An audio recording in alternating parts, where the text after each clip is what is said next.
की श्रद्धा और गुरु की करुणा, ये दोनों का बहुत प्यारा संबंध होता है। मैं पुनः पुनः आपको कहूं, ऐसे ऐसे लोग भक्त हुए हैं कि जिन्होंने परमात्मा को कह दिया, हरि तजु पर गुरु ना विचारो। हमारा परमात्मा हमारे जीवन से निकल जाए इसकी चिंता हमको नहीं है, लेकिन हमारे जीवन में कोई ऐसा महापुरुष होना चाहिए जिसकी उंगली थामकर हम उस दैवत्व को जागृत कर सके। और गुरु पर बहुत भरोसा होना चाहिए। ये पूरा जो विज्ञान है वो भरोसे पर टिका हुआ है। एक बार गुरु और शिष्य कहीं यात्रा कर रहे थे, एक सर्प आया बगीचे से, जंगल में से, और सर्प आकर फुफकार मारने लगा। तो गुरु ने कहा कि भाई इतना गुस्सा क्यों कर रहा है? उन्होंने कहा कि ये जो आपका शिष्य है ना, ये मेरे पिछले जन्म का शत्रु है, मैं इसका खून पीने के लिए आया हूं।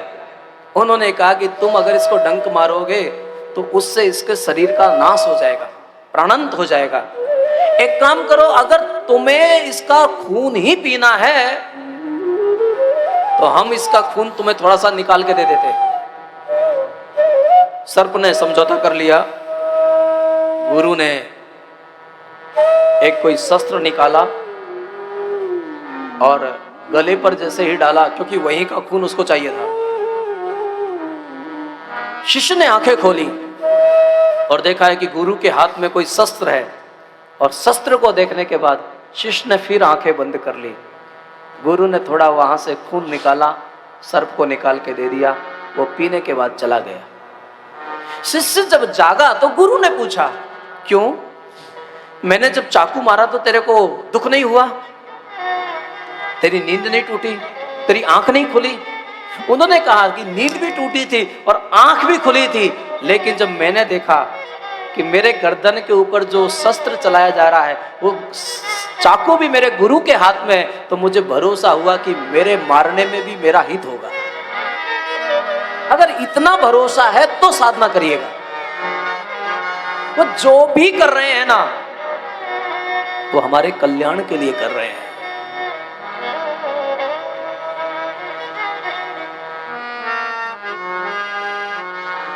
नानक देव को पढ़ो, पूरी परंपरा गुरु तत्व को समर्पित है। और हम लोग ये तो पूरे भारत में कभी कभी देशाटन करते लेकिन जब पंजाब जाते हैं और वहां जो गुरु महिमा को सुनते हैं और गाते हैं, लिखन वालिए तू हो के दयाल, लिख दे मेरे हृदय बिच गुरु दा प्यार लिख दे, जो हमें अंधकार से प्रकाश की ओर ले जाए।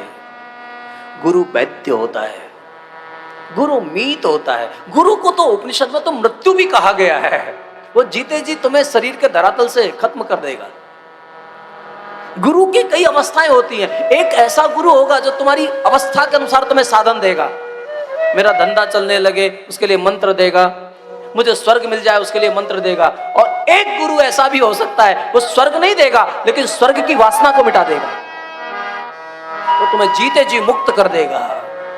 छाप तिलक सब छीनी, वो तुम्हें केवल और केवल शरीर में रहते हुए शरीर से अतीत कर देगा। तो गुरु की महिमा को गोस्वामी जी ने बहुत गाया है। गुरु चरणों को बार बार मैं प्रणाम करता हूं। जथा सुवंजन अंज दृग साधक सिद्ध सुजान।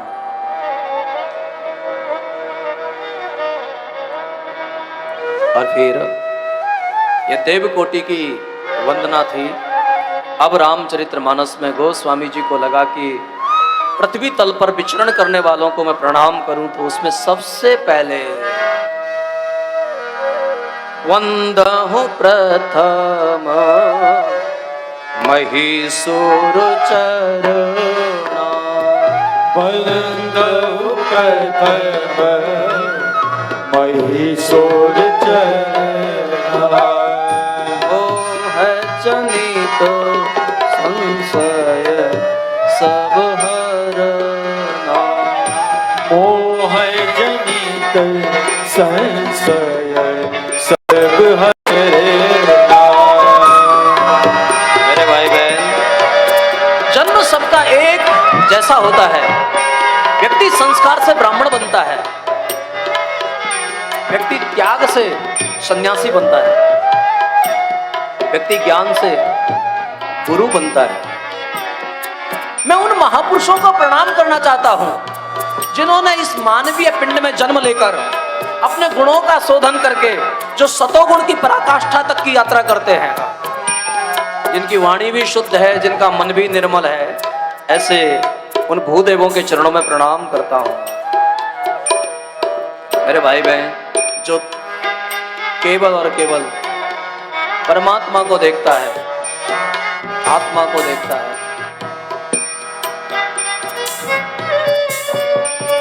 ब्रह्म को जानता है,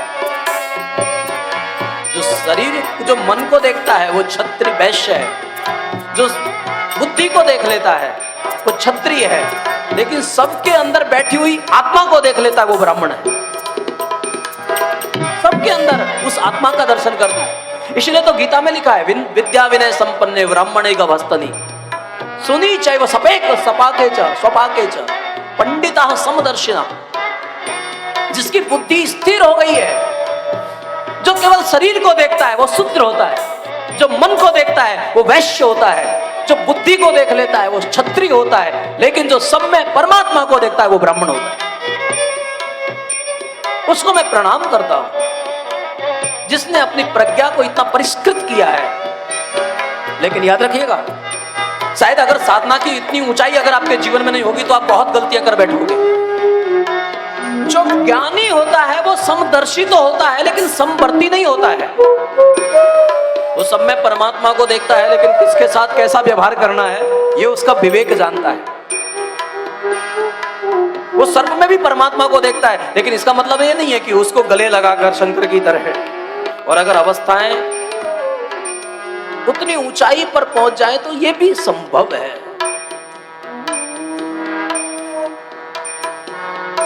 तो उन ब्राह्मणों को मैं प्रणाम करता हूं जिनके साथ में बैठने से मोह का नाश हो जाता है।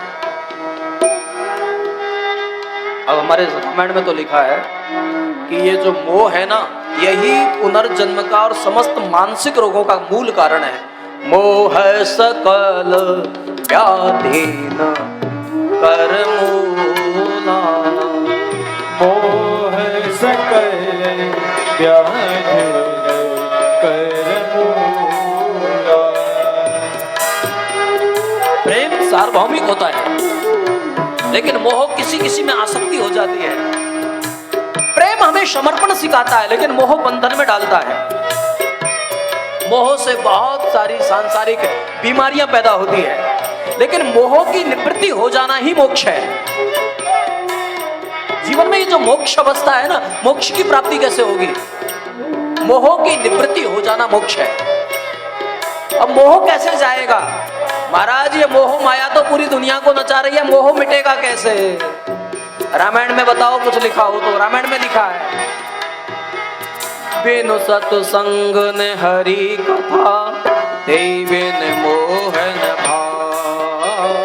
बिनु सत्संग हरि कथा देविन मोहन भाव। मोह गए बिन राम पद होए न दृढ़ अनुराग। मोह गए बिन राम पद होवे दृढ़ अनुराग।